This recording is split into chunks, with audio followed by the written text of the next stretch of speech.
I am a birth junkie. I just can't get enough of seeing births or talking about birth. I just love it, and it's such a thrill. But I wasn't always this way. And even though I grew up with a mum who's a midwife and have always had a positive outlook on birth, it wasn't until the birth of my own children that I realized what a profound impact giving birth can have on a woman.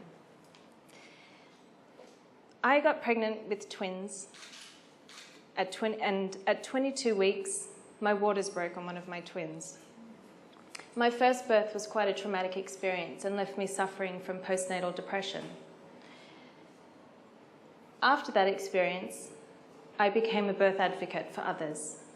And then I came full circle and had an amazing, empowering, and healing experience just 5 months ago for my second birth. When I had that experience when my waters broke at 22 weeks, I'll never forget it. I said to myself, they're too little. It's too early.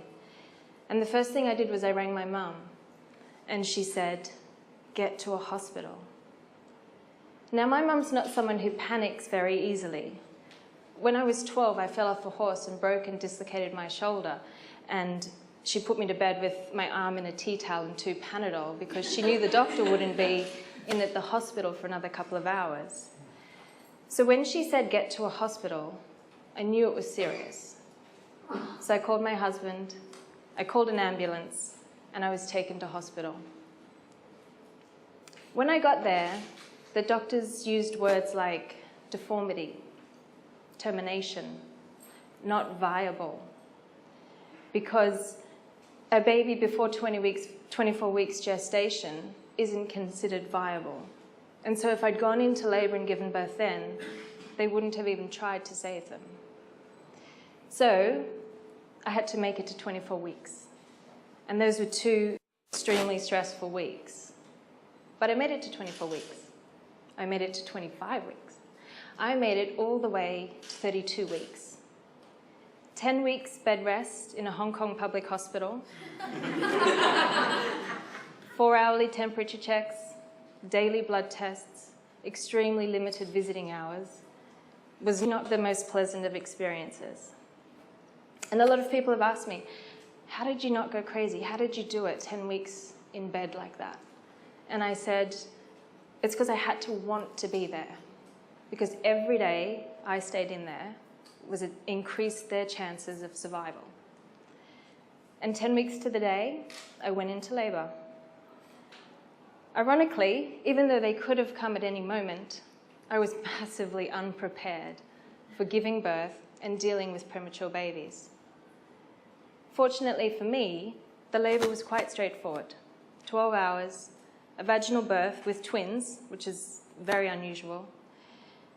But after they were born, they were taken away straight away to the intensive care unit, which was necessary, and my husband went with them to make sure that they were okay. And I was left alone in the birth room for a couple of hours afterwards. And at first, I was like so elated. I'd done it, they were out. I thought they were okay. I wasn't sure because nobody came to tell me. I was left there alone for 3 or 4 hours. And in the end, I ended up flagging down a nurse who was passing in the hallway because I couldn't move because I'd had an epidural. And I said, what about me? Hello. And she said, you need to rest and we've got paperwork to do. Eventually I was taken back to the ward, and about 7 hours later I got to go upstairs and meet my babies. The next day I was discharged and I went home, and then 3 weeks later they were discharged and came home. And even though they were small, they were fine and I was fine. And everyone said to me, you must be so happy you're okay, they're okay, you know. It's great. And it was for a while. And then about 4 months after they were born, the cracks started to show. And one night, it all became a bit too much, and I nearly harmed one of my babies.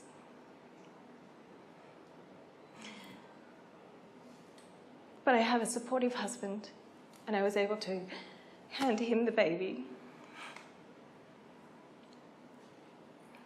And the next day, I saw a doctor and was put on medication for postnatal depression. And I stabilised, and everything went along like that. And then about a year later, I went back to work. I'm a massage therapist, and I started massaging again. And then something happened that was a turning point in my life. One of my pregnant clients asked me to massage her in labour. And I didn't know about this, so I went home and I Googled massage in labour. It's amazing. And up popped the word doula.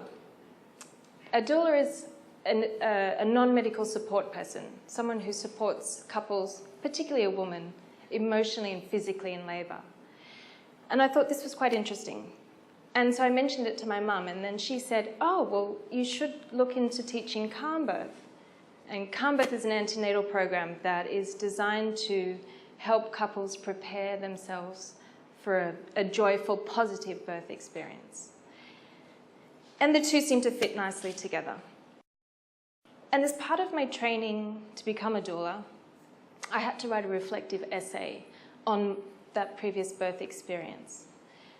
And I actually found this to be an extremely difficult thing to do because I had to go back and I had to relive and delve into those emotions that I'd kept inside that I'd never really dealt with. But it was actually an amazingly healing process because it made me look into what it was that was so traumatic about that experience for me.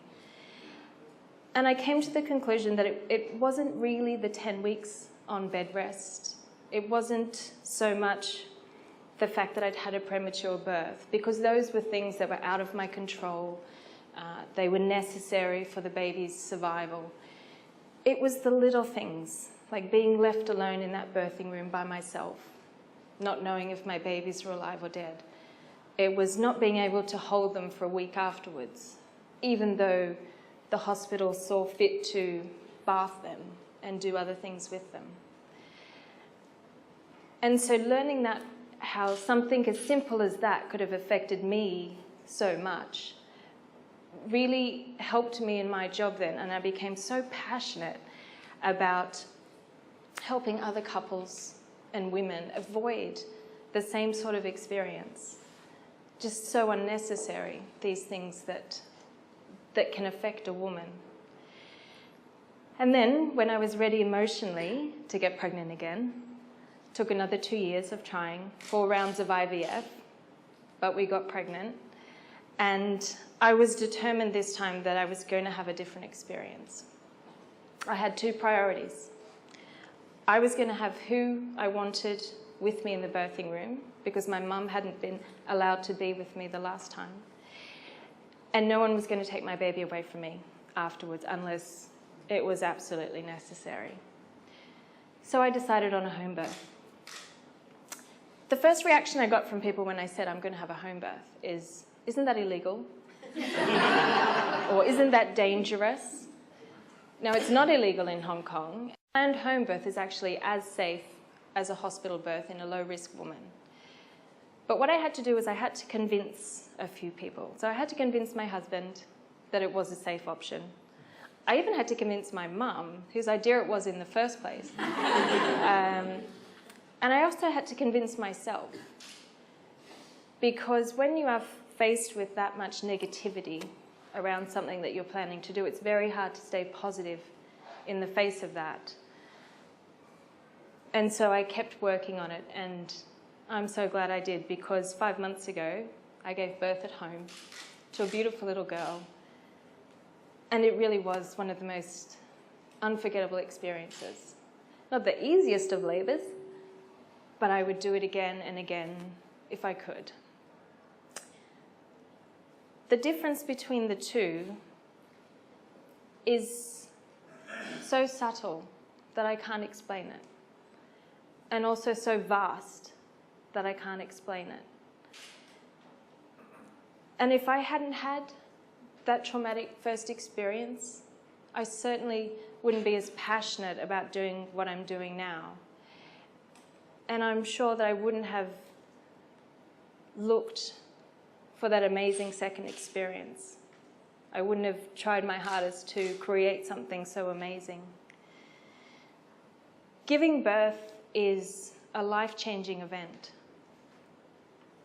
How we start our relationships with our babies can have long-lasting effects.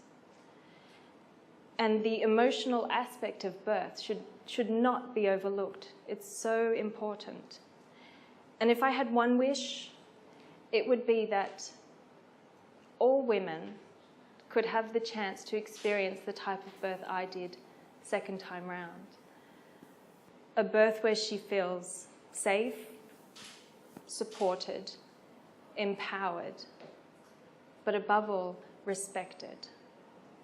Thank you.